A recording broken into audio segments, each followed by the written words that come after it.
Hello students, फिर स्वागत है आपका एक बार मेरी अगली कक्षा में। और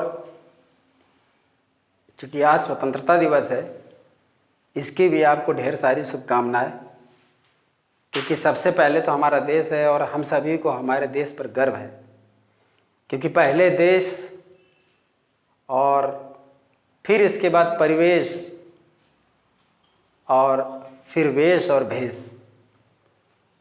तो देश पहले ज़रूरी है, इसलिए सभी को स्वतंत्रता दिवस की हार्दिक शुभकामनाएं।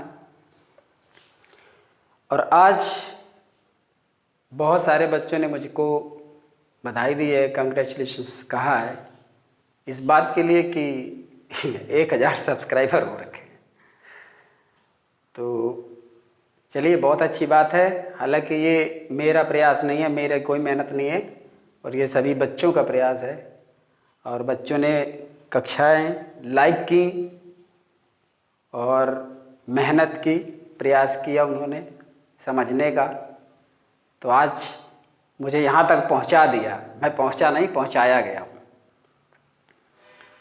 और इस संबंध में एक छोटी सी बात मैं कहना चाहूँगा। वीडियो को लास्ट तक ज़रूर देखें, क्योंकि किसी न किसी कहानी में कोई ना कोई लॉजिक ज़रूर होता है।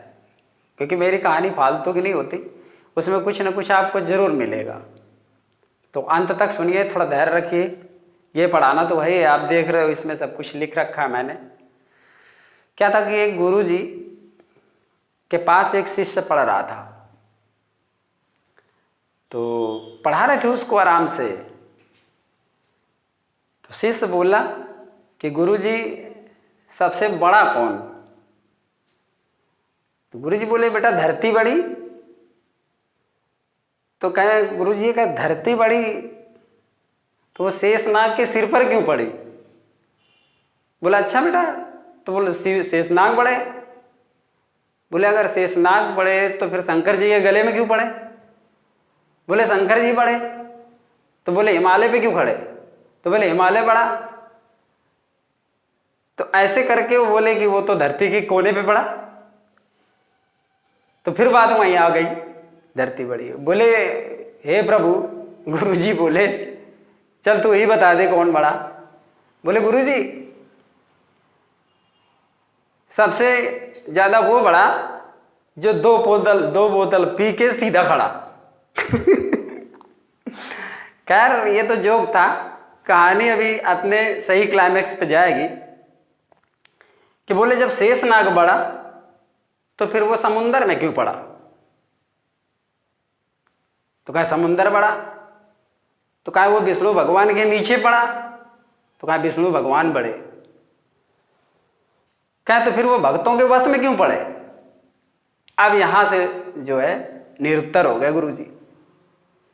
तो इसका लॉजिक ये है कि ईश्वर भी बड़ा तभी है कि जब उसके भक्त ज्यादा से ज्यादा है। कहने का तात्पर्य यह है कि कोई भी इंस्टीट्यूशन, कोई भी संस्था, कोई भी चैनल बगैर उसके फॉलोअर्स के नहीं चलता है। विद्यालय भी तब चलता है जब बच्चों की स्ट्रेंथ होती है। चैनल भी जब चलता है जब उसके सब्सक्राइबर्स या फॉलोअर्स होते हैं। इसलिए सबसे पहला और सबसे बड़ा श्रेय मैं आप सब लोगों को देता हूं। और क्योंकि मेरा एक मोटो रहता है कि रिस्पेक्ट बिगेट रिस्पेक्ट्स, अर्थात सम्मान से सम्मान आता है, और मैं सभी का सम्मान करता हूं। और जो बच्चे यहाँ पढ़ रहे हैं, इस चैनल को पसंद कर रहे हैं, उनका भी स्वागत है, सम्मान है, और उनका श्रेय है। ये सारा क्रेडिट उन्हीं को जाता है।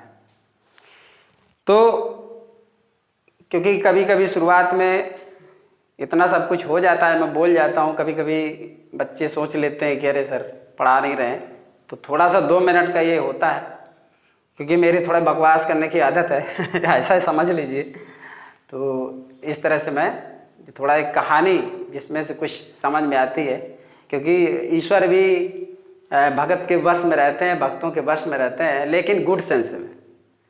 और अध्यापक ये अपने शिष्यों के बस में रहता है, लेकिन गुड सेंस में, क्योंकि बैड सेंस ये है कि व्यक्ति के अंदर अहंकार नहीं आना चाहिए। फिलहाल क्लास को आगे प्रोसीड करते हैं, बढ़ाते हैं। और I have brought for you a good collection of different words. Topic है होमोफोन्स, और आप यहाँ पर देखोगे कि इससे आपको काफ़ी मदद मिलेगी। तो यहाँ पर शुरू करते हैं। लिखा हुआ है स्टीम। देखिए ये होमोफोन्स हैं और इनमें ज़्यादातर प्रोनाउंसिएशन तो एक जैसा रहता है, लेकिन मीनिंग डिफरेंट हो जाती है। तो यहाँ समझना है, जैसे ये स्टीम दिया है, तो स्टीम का मतलब होता है आदर या सम्मान, या आदर या सम्मान करना। एस्टीमेट, चूँकि मीनिंग लिखने की जगह नहीं है, मैं आपको बोल देता हूँ, इससे आपको समझ में आ जाएंगे। और यहाँ पर आपका रोल क्या है? रोल ये है कि आप अर्थ को समझ लीजिए। मीनिंग तो सब जगह मिलती है, ये कोई ऐसा नहीं है कि मैं ही पढ़ा रहा हूँ, बहुत सारे अध्यापक पढ़ाते हैं, डिक्शनरी में है, बुक्स में है, सब कुछ है। लेकिन चूंकि एक साथ ला करके मैं उसके सेंस को क्लियर कर रहा हूँ। और भी बच्चे पढ़ते हैं, और जहाँ भी पढ़ते हैं, जितने भी इस धरा की धरोहर का निर्माण करने में लगे हुए हैं, उन सभी अध्यापकों, गुरुजनों, अनुभवी बुद्धिजीवी व्यक्तियों को मेरा सादर प्रणाम है। मैं सभी का सम्मान करता हूँ, और ऐसा नहीं है कि मुझसे बेहतर पढ़ाने वाले नहीं हैं, और भी हैं। फिलहाल यहाँ पे देखते हैं, तो ये कहीं भी मिल जाएंगे आपको। समझना ये है कि इनमें डिफरेंस क्या है, और डिफरेंस समझ लोगे तो बुक में आपको डिक्शनरी में आराम से मिल जाएंगे, और आप लिख सकते हैं अगर चाहें तो। स्टीम माने आदर करना होता है, एस्टीमेट माने होता है गणना करना या किसी चीज का हिसाब लगाना। जैसे हम ये कह दें कि we should estimate our behaviour, हमें अपने व्यवहार को देखते रहना चाहिए, समझते रहना चाहिए, कैलकुलेट करते रहना चाहिए। यानी कैलकुलेट से इसका मतलब, एस्टिमेशन का मतलब होता है राय या निर्णय। जैसे हम कहते हैं what is your estimation about this matter या टॉपिक, आपका क्या राय है, आपकी क्या निर्णय है, क्या है आपकी एस्टिमेशन। बोलते हैं लोग, ये स्पीकिंग टर्म्स भी हैं, स्पीकिंग में आते हैं। तो एस्टीम माने आदर, एस्टिमेट माने होता है कैलकुलेट करना, गणना करना, एस्टिमेशन माने राय, ओपिनियन से बन जाता है और निर्णय भी हो जाता है। लाउड, लाउड माने तेज या जोर की आवाज भी होती है। जैसे I hear a loud noise, समझना जरा, यहाँ पर ये आपका एडजेक्टिव है लाउड नॉइज, ये लाउडली एडवर्ब है और ये भी एडवर्ब है। तो लाउड माने तेज या जोर की आवाज से जुड़ता है जाकर के। लाउडली माने जोर से, ये एडवर्ब है। जैसे स्पीक लाउडली या ही इज स्पीकिंग लाउडली, ऐसे करके हो जाता है। और जब किसी को कहने, अलाउड का मतलब होता है that can be heard easily, जिसे हम आसानी से सुन सकें, इतना तेज बोलो कि सुना जा सके। जैसे कोई धीरे बोल रहा है तो लोग कहते हैं स्पीक अलाउड, थोड़ा तेज बोलो। तो अलाउड का मतलब उस सेंस में आता है, ये भी एडवर्ब ही है।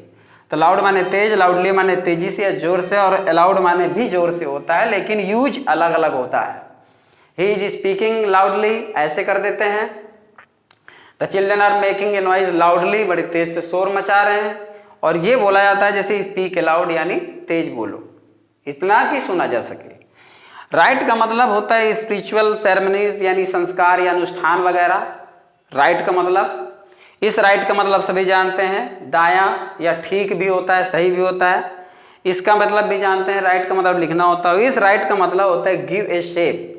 गिव ए शेप का मतलब होता है कि किसी चीज को आकार प्रदान करना, यानी लिखना, रचना करना। इसी से बनता है प्ले राइट, यानी नाटककार। जब प्ले राइट कर देते हैं तो ये नाटककार हो जाता है। राइट का मतलब किसी चीज को आकार देना। राइट माने लिखना नहीं होता, गिव ए शेप, किसी चीज को आकार प्रदान करना, मतलब रचना करना किसी चीज की, ये होती है। और ये राइट नॉर्मल है, मतलब कोई भी चीज, ही रोट अ लेटर, इस तरह से। तो ये प्ले राइट के सेंस में, गिव ए शेप के सेंस में आता है। कॉन्टिन्यूअल और कॉन्टिन्यूअस काफी कंफ्यूजन है और कंफ्यूजिंग है, और ज्यादातर बच्चे कंफ्यूज जाते हैं इसमें। कॉन्टिन्यूअल का मतलब होता है रुक रुक करके लगातार, मतलब विदाउट ब्रेक, ये आएगा। और कंटिन्यूअस का मतलब होता है विद ब्रेक्स, ये रुक रुक करके, ये रुक रुक करके लगातार, यानी विद ब्रेक, रुकेगा और चलता भी रहेगा। और ये विदाउट ब्रेक होता है। फिर से एक बार बता देता हूँ, क्योंकि मैं पहले कह चुका हूँ कि कंफ्यूजिंग बहुत है और मैं कंफ्यूज हो गया तो आप भी हो सकते हो। तो चूंकि कंटिन्यूअल का मतलब रुक रुक करके लगातार, मतलब विद ब्रेक्स होगा ये बीच बीच में। जैसे हम कहते हैं कि the continual rain will be beneficial for the crop. रुक रुक करके जो बारिश हो रही है, मतलब 10-15 दिन में हो जाती है, वो फसल के लिए लाभदायक है। और जैसे हम कहते हैं the continuous rain will damage the crop, अर्थात जो लगातार बारिश हो रही विदाउट ब्रेक यानी रुक ही नहीं रही है, तो वो मतलब फसल को डैमेज कर देगी यानी नष्ट कर देगी। तो इस तरह से इसमें ये डिफरेंस है, फिजिक और फिजिक्स। इस फिजिक का मतलब होता है हेल्थ यानी बॉडी, कोई काया, शरीर। फिजिक का मतलब, इस फिजिक का मतलब होता है दवा। इस फिजिक का मतलब हेल्थ या कोई बॉडी, शरीर से मतलब है उसका, और इस फिजिक का मतलब है दवा से, और इस फिजिक्स का मतलब सभी जानते हैं, इसका सब्जेक्ट से मतलब है, विषय से मतलब है। रेस्पेक्टेड, रेस्पेक्टेबल, रेस्पेक्टफुल, रेस्पेक्टिव, काफी कंफ्यूजिंग यहाँ पर रहेगा, तो आप थोड़ा सा ध्यान से सुने, गौर से सुने। ये एकेडमिक और नॉन एकेडमिक सभी बच्चों के लिए कंपलसरी है। रेस्पेक्टेड का मतलब होता है हैविंग रेस्पेक्ट, यानी जिसका सम्मान होता है या हम सम्मान देते हैं, giving respect. Respected sir, respected madam, इसको एप्लीकेशन में मोस्टली यूज किया जाता है, लेटर्स वगैरह में भी कर सकते हैं, रेस्पेक्टेड फादर, ऐसे करके होता है। तो ये रेस्पेक्टेड उसके लिए, सम्मानित इसके माने भी होता है, सम्मानित इसके माने भी होता है, लेकिन ये रेस्पेक्टेबल भी होता है वही मतलब, लेकिन इसका मतलब होता है इंजॉइंग रेस्पेक्ट। इंजॉइंग रेस्पेक्ट ये हम शो करते हैं, दिखाते हैं उसको। गिविंग रेस्पेक्ट, रेस्पेक्ट देते हैं, और ये रेस्पेक्टेबल होता है वो इंजॉइंग रेस्पेक्ट, मतलब वो सम्मानित है और उस सम्मान का आनंद ले रहा है। My father is a respectable man in the city, his father is respectable man in the city, in the town, in the village, ऐसे करके होता है रेस्पेक्टेबल। वहां रेस्पेक्टेड मैन नहीं लिखते, रेस्पेक्टेबल मैन लिखते हैं। और जहां रेस्पेक्टेड लिखते हैं तो वहां रेस्पेक्टेबल सर नहीं लिखते हैं, वहां रेस्पेक्टेड सर लिखते हैं। इसके बाद आ जाता है रेस्पेक्टफुल। रेस्पेक्टफुल मतलब फुल ऑफ रेस्पेक्ट, यानी शोइंग रेस्पेक्ट, अर्थात जब हम किसी को सम्मान दिखाते हैं तो हम रेस्पेक्टफुल हो गए, यानी हमारे अंदर सम्मान है किसी के प्रति। We are respectful to our teachers, फिर ऐसे बनता है। तो रेस्पेक्टफुल खुद के लिए होगा, दूसरों के लिए रेस्पेक्टेड या रेस्पेक्टेबल होगा। और रेस्पेक्टिव, रेस्पेक्टिव का मतलब होता है ग्रेजुअली, यानी क्रमशः, यानी जैसे रेस्पेक्टिव का मतलब अपने अपने।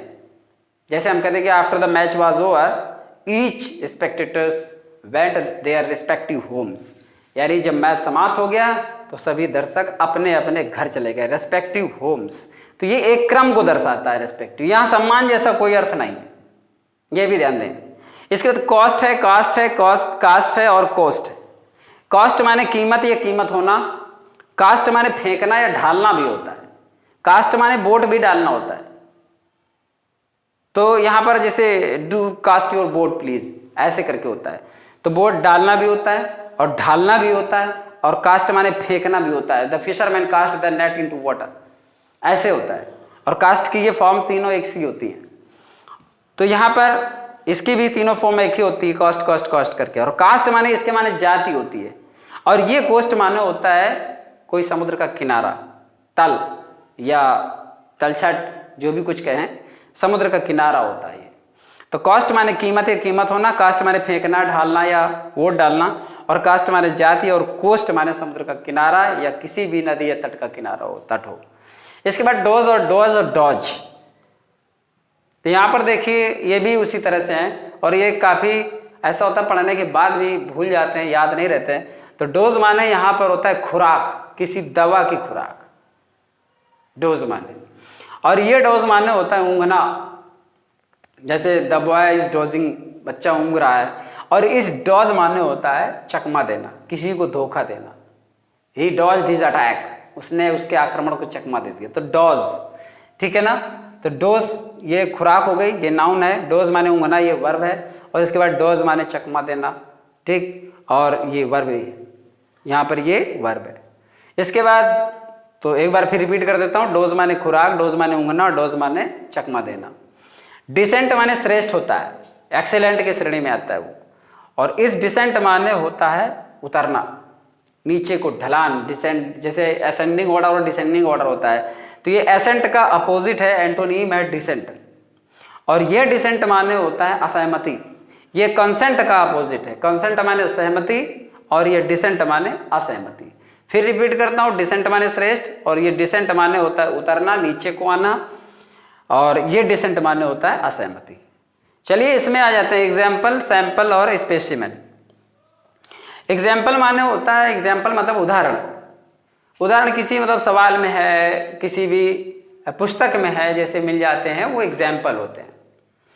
और ये सैंपल का मतलब नमूना, मतलब किसी भी चीज़ का नमूना, प्रोडक्ट वगैरह का नमूना जैसे होता है वो सैंपल होता है। चाहे वो दूध का सैंपल हो, किसी मटेरियल का सैंपल हो, तो वो मतलब होता है सैंपल यहाँ पर। हालांकि नमूना ये भी है और एक तरह का ये भी है, लेकिन यूज इनका अलग अलग जगह पर है, ये ध्यान देना है। और यही सबसे बड़ी बात है इसमें कि किस वर्ड को हम किस जगह पर यूज करें। स्पेसिमेन माने भी होता है नमूना। लीजिए कि ये होता है नमूना प्रति, यानी कोई भी बुक या बुकलेट या मैगजीन या कुछ भी इस तरह का निकलता है, पंपलेट वगैरह, तो उसकी स्पेसिमेन जो होती है वो नमूना प्रति कहलाती है। तो वहाँ पर स्पेसिमेन, जैसे पब्लिशर्स या बुक सेलर वगैरह कोई बुक एडवर्टाइज के रूप में पहले देते हैं, उसमें एक सील लगा देते हैं स्पेसिमेन, मतलब बुक फॉर स्पेसिमेन, नमूना प्रति, तो वो वहाँ पर स्पेसिमेन किया जाता है इसका यूज। तो ये एग्जाम्पल मतलब उदाहरण, सैंपल नमूना, और ये स्पेसिमेन माने नमूना प्रति, यानी किसी पुस्तक के याद के लिए होता है, ये किसी प्रोडक्ट के लिए होता है। इसके बाद देखिए 10 के बाद यहाँ 11 नंबर 11 नंबर पड़ा रिफ्यूज। रिफ्यूज माने मना करना, इनकार करना, चूंकि ये किसी इच्छा को इनकार करता है, किसी की इच्छा को मना करता है। और ये रिफ्यूज का मतलब ये रिफ्यूजी से बना है, इसको शेल्टर बोलते हैं, हेवन बोलते हैं। रिफ्यूज माने शरण होता है। और यहाँ डिनाई माने होता, इसके माने भी होता है इनकार करना, लेकिन ये किसी फैक्ट या तथ्य को इनकार करता है। ठीक, तो यहाँ डिनाई माने मना करना लेकिन किसी फैक्ट को, ये रिफ्यूज माने मना करना लेकिन किसी इच्छा को, किसी की बात को। और रिफ्यूज माने यहाँ पर ये नाउन है आपका, इसके माने शरण होता है। 12 नंबर है हेल। हेल माने होता है स्वागत करना, अभिवादन करना। The birds hello the day, कभी कभी पोएम से में आ जाता है। और हेल माने होता है टिनी पार्टिकल्स ऑफ आइस, यानी बर्फ के छोटे छोटे टुकड़े, यानी ओले जिसको कहते हैं। तो हेल्स उनका इस्तेमाल किया जाता है। और यहाँ पर हेल ये वर्ब भी हो सकता है और नाउन भी हो सकता है। हेल माने स्वागत करना, अभिवादन करना भी होता है, और हेल माने बर्फ के टुकड़े भी हो जाता है। यहाँ हेल का मतलब होता है स्वस्थ, जैसे एक नाउन बनता है हेल एंड हर्टी, यानी पूरी तरह से स्वस्थ। तो यहाँ पर हेल माने स्वस्थ होता है, पूरी तरह से अच्छी तरह तंदुरुस्त होता है। और यहाँ हेल माने नर्क होता है, सभी जानते हैं हेल माने नर्क। इसके बाद 13 नंबर है इमेजिनरी और इमेजिनेटिव। इमेजिनरी माने होता है काल्पनिक और इमेजिनेटिव माने होता है कल्पनाशील। यानी जब हम किसी वस्तु को काल्पनिक मान लेते हैं तो वहाँ इमेजिनरी वर्ड यूज किया जाता है, और जब हम कल्पना में डूब जाते हैं तब हम इमेजिनेटिव हो जाते हैं। जैसे the poet William Wordsworth was imaginative poet. तो मतलब जैसे कवि वर्ड्सवर्थ थे, वो कल्पनाशील व्यक्ति थे, कल्पनाशील कवि थे। और उन्होंने एक पोएम जैसे लूसी ग्रे लिखे थे, तो हम वहाँ पर पढ़ते हैं कि Lucy was an imaginary child of the poet. तो यहाँ पर इमेजिनरी मतलब काल्पनिक और इमेजिनेटिव मतलब कल्पनाशील। 14 नंबर है पॉपुलर। सभी जानते हैं लोकप्रिय होता है, और पॉपुलस का मतलब होता है यहाँ पर अधिक जनसंख्या वाला। ये पॉपुलेशन से बना है, और ये पॉपुलर अलग चीज़ है और ये पॉपुलस अलग चीज़ है। यहाँ पॉपुलस का मतलब है लोगों से भरा हुआ, अधिक जनसंख्या वाला, और यहाँ पर जनसंख्या से संबंधित, ये पॉपुलेशन से बना। ये पॉपुलर अपने आप में बेसिक वर्ड है जिसका मतलब होता है लोकप्रिय। तो ये आपको याद रखना पड़ेगा और समझना पड़ेगा। सभी बच्चों के लिए बहुत ही इम्पोर्टेंट ये वर्ड्स हैं, होमोफोन्स हैं। और चूंकि जगह नहीं है तो और भी, तो वो मैं कल या फिर किसी और दिन आपको दे दूंगा, क्योंकि ये इम्पोर्टेंट है आपके लिए, ज़रूरी भी है। तो इनको कहीं अपना लिख भी सकते हो, और बुक में सबसे मिल जाएंगे, डिक्शनरी में मिल जाएंगे, और ऐसे करके अगर ढूंढेंगे तो सब मिल जाएंगे, और आप प्रिपेयर कर सकते हो, नोट्स बना सकते हो। फिलहाल नोट्स भी हैं, लेकिन वही है कि थोड़ा और वेट करना पड़ेगा। ये सब रक्षाबंधन के बाद अवेलेबल करा दूंगा मैं आपको, तो इसलिए इसके लिए थोड़ा सा आपको वेट करना पड़ेगा। चलिए अब थोड़ा सा एक, जैसा कि एक रूल चल रहे होते हैं, तो वहाँ पर थोड़ा सा ये भी ज़रूरी है कि कोई पॉइंट समझ लिया जाए, क्योंकि मैं मानता हूँ कि मैंने अभी तक तो कुछ पढ़ाया नहीं। मैं तो कहानी आनी सुना करके थोड़ा सा टाइम निकाला और ये मैंने लिख कर समझा दी, यहाँ तो कोई मतलब ही नहीं हुआ, बच्चों को क्या मिला। तो अब चलते हैं नरेशन का, चूंकि टॉपिक चल रहा है नरेशन का ही, तो इसलिए अभी मैं नरेशन में ही जो पॉइंट्स जरूरी हैं उनको समझा रहा हूँ। तो नरेशन में जैसे कोई एक इम्प्रॉबेबल सेंटेंस होता है जिसको हम एक इमेजिनेटिव पास्ट कंडीशन में लेते हैं, तो उसको कैसे बदलते हैं। जैसे यहाँ पर सेंटेंस ही सेड, ठीक, if I were a king, ठीक, और ऐसे लगा देते। देखिए केवल इतना ही होगा ये, इसका और भी है, लेकिन पहले स्टार्टिंग मैंने यही सीखी है और ये कई तरह से आता है, तो यहाँ समझने की जरूरत है। तो यहाँ पर हो जाएगा he said if I were a king, उसने कहा। यहाँ अर्थ ये नहीं निकालोगे कि यदि मैं राजा होता, क्योंकि यदि मैं राजा होता अगर अर्थ निकालेंगे तो आपको दूसरी क्लॉज की जरूरत पड़ेगी, लेकिन यहाँ ऐसा नहीं होगा। तो यहाँ समझने की बात यह है कि यहाँ अर्थ निकलता है काश मैं राजा होता, और काश का मतलब जैसे आप एक्सक्लेमेटरी सेंटेंस में पढ़ते हैं if only I were A bird ऐसे करके, तो इफ ओनली लगा होता है, यहाँ इफ ओनली हो भी सकता है, लेकिन मैंने दिया नहीं, सिर्फ इतना दिया, और अगर दे भी दूं तो वही अर्थ रहेगा। तो if I were a king, काश मैं राजा होता। तो जब हम ये चीज बनाते हैं तो आप जानते हो यहाँ पर विश है, यानी एक इच्छा है, तो यहाँ पर ये कर देते हैं कि ही विश्ड, और ये हटा देते हैं क्योंकि इच्छा को यही व्यक्त कर रहा है, ही विश्ड दैट, ही कर देंगे, और ये सभी सब्जेक्ट के साथ ऐसे सेंटेंसेस में यही आता है। तो if he wished that he were a king, अगर इतना बनाना चाहो तो आप ऐसे बना सकते हो, नहीं यहाँ से आप ऐसे भी कर सकते हो, यहाँ दैट रहेगा। इस बात को थोड़ा ध्यान रखिए, कभी कभी कुछ लेटर्स मिसिंग हो जाते हैं, मिस्टेक हो जाते हैं, तो मैं इसके लिए क्षमा चाहूँगा, पर यह है कि थोड़ा सा अंडरस्टैंडिंग अपनी भी लेकर चलनी पड़ेगी, क्योंकि जल्दबाजी में कभी कोई चीज़ छूट जाती है। अच्छा, लड़कों में क्या होता है कि वो तो ये कहते थे देखो गलत पढ़ा रहा तो ऐसा नहीं है, क्योंकि जल्दबाजी में कुछ चीज़ें हो जाती, तो उसको थोड़ा एडजस्ट करना अगर कहीं रह जाए, क्योंकि वीडियो अपलोड होने के बाद तो फिर तो इम्प्रूव होगा नहीं, वो तो वायरल हो जाएगा, तो ये थोड़ा समझना है। खैर कोशिश करता हूँ कि ना हो। He wished that he were a king, ये कर सकते हो, या दैट के बाद आप ये भी लिख सकते हो that he would be a king, ऐसे भी कर सकते हो आप। ये और ये दोनों एक ही सेंस देते हैं, ठीक। ये जो बच्चे पढ़ाई कर रहे हैं उनके लिए भी है, और जो बच्चे कंपटीशन की तैयारी कर रहे हैं ये उनके लिए भी है। फिलहाल इस सेंटेंस को मैं आगे बढ़ा देता हूं। He said, comma inverted comma, if I were a king I would help everyone. अब यहां पर ये सेंटेंस रहेगा, अब समझना जरा, यहां पर ये चिन्ह नहीं रहेगा, वो एक्सक्लेमेटरी सेंटेंस था, ये एक जनरल पास्ट कंडीशन है, तो वो यहां पर ये अब काश अर्थ नहीं निकलेगा। देखिए समझने की बात ये है, सेंटेंस टेक्निकली समझिए, और वही चीज है ग्रामर में तो लोग ये कहते हैं अरे कहीं कुछ नहीं है, इंग्लिश को थोड़ा सा नॉर्मल सब्जेक्ट के रूप में लेते हैं, लेकिन जब आप डीपली चले जाओगे तो आपको पता चलेगा। अभी तो बहुत गहरे सेंटेंस आपने पढ़े नहीं, बस धीरे धीरे स्टार्ट कर रहा हूं, आपको वहां तक ले चलूंगा, और आप देखोगे कि नहीं वाकई में यहाँ पर टेक्निक है, और इन चीजों को हमें सीखना चाहिए और हमें आनी चाहिए, और वादा करता हूं कि आपको ऐसे सेंटेंस आपको मिलेंगे। तो धीरे धीरे आप देखिए सेंटेंस कैसे मिलते हैं, तो इनको भी पढ़ने और सीखने की जरूरत है। तो यहाँ पर है काश मैं राजा होता, यहाँ यदि नहीं कहेंगे, और देखिए अंतर साफ दिख रहा है, यहाँ है ये नहीं कि काश मैं राजा होता तो मैं ऐसा, नहीं, यदि मैं राजा होता तो मैं सबकी सहायता करता, फिर यहाँ पर ये चीज चलनी चाहिए जो कि उचित है, ठीक है। अर्थ निकालने को कोई कुछ भी निकाल दे। अब यहाँ पर जैसे हम यहाँ ही सेड दैट से भी बना सकते हैं। नियम ये है कि जब ये चीज होती है, ये कॉम्बिनेशन होता है सेंटेंस का, तब भी सेंटेंस को चेंज नहीं किया जाता। यानी जब पास्ट कंडीशनल होता है, यानी प्रोबेबल सेंस होता है, तब यहाँ पर ये चीज चेंज नहीं होती है। तो यहाँ पर यही रहेगा ही सेड दैट, और फिर इफ कर देंगे, और if he were a king, comma लगा देंगे, और ही वुड, ठीक, हेल्प एवरीवन। यहाँ कुछ भी हो सकता है। I would make all happy, मैं सभी को खुश रखता।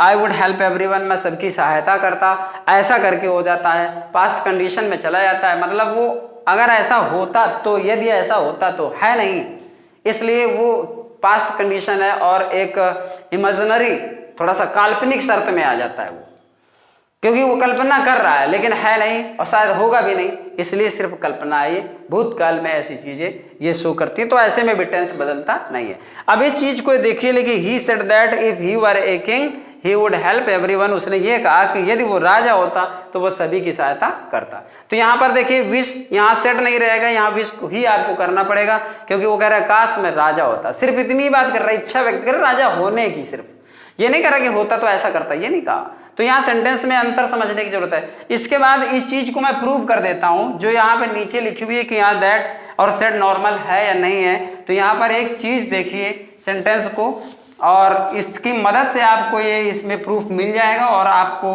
काफी हद तक समझ में भी आ जाएगा। जैसे सेंटेंस दिया कि my father said to me, comma inverted comma, और लिख देंगे if your friend were here comma would you help him. ये चीज अगर आ जाएगी तब फिर आप क्या करोगे।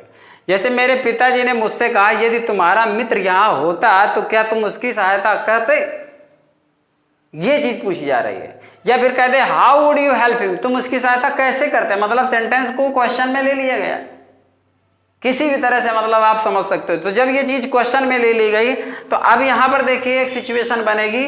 सिचुएशन ये बनती है, ये सेंटेंस को दिमाग में रखिएगा क्योंकि इसी का प्रूफ यहाँ पर दिया जा रहा है और यहाँ पर ये थोड़ा सा वेरीफाई करने की मैं कोशिश कर रहा हूं।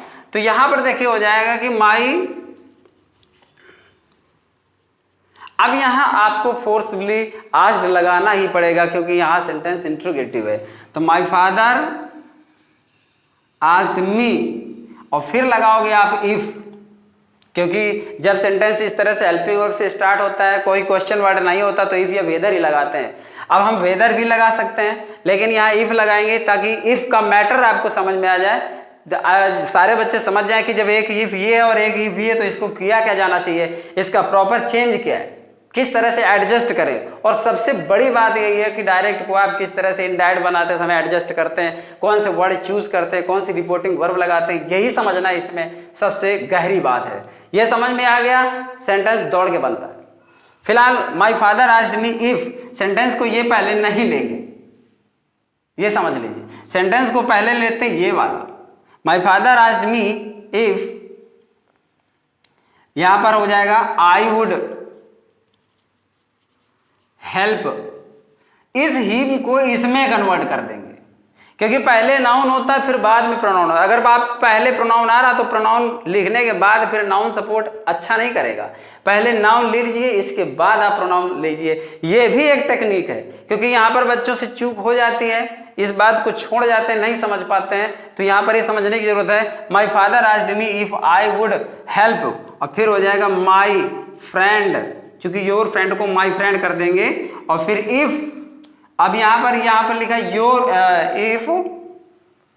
इफ योर फ्रेंड, हाँ अब योर फ्रेंड को बना लेंगे प्रोनाउन, तो बनेगा उसी तरह से बन जाएगा ही और वेर, ठीक, और हियर को बदल देंगे देयर में। इस तरह से जरा गौर से देखना, समझना कि सेंटेंस सही सेट है या नहीं है। My father asked me if I would help my friend if he were there, मेरे पिताजी ने मुझसे पूछा कि यदि तुम्हारा मित्र यहाँ होता तो क्या तुम उसकी मदद करते। मेरे पिताजी ने मुझसे पूछा कि क्या, यहाँ इफ का मतलब यदि नहीं है, ये भी ध्यान देना, और यहाँ इफ का मतलब यदि है। इस चीज को समझना है, वरना यहाँ क्या समझ रहे, यहाँ क्या समझ रहे, या यहाँ क्या समझ रहे, यहाँ यदि समझ लिया तो फिर गड़बड़ होगी कि क्या मैं अपने मित्र की मदद करता यदि वो यहाँ होता। ये टेक्निक है इसमें। ऐसे बहुत सारे सेंटेंस हैं जिन्हें समझने की जरूरत है, और मैं कहता हूं कि अगर एक सेंटेंस केवल इसमें कहीं पर रख देता है, कंपटीशन में रख देता है, तो सेलेक्ट करना एक बहुत बड़ा चैलेंज बन जाता है। और ऐसे बहुत सारे सेंटेंस वो देता भी रहता है, हर जगह पे आते हैं। और मैं मानता हूँ कि इन सारी चीज़ों को टेक्निकली समझते हुए ही हम कंपटीशन का एक बेस अच्छा सा तैयार कर सकते हैं। उम्मीद है कि आपको ये चीज़ समझ में आ गई होगी। और चूँकि काफ़ी टाइम हो रहा है तो मैं एक बार फिर आपको जो है एंड बोलता हूँ और कल के लिए फिर आपको इनवाइट करता हूँ।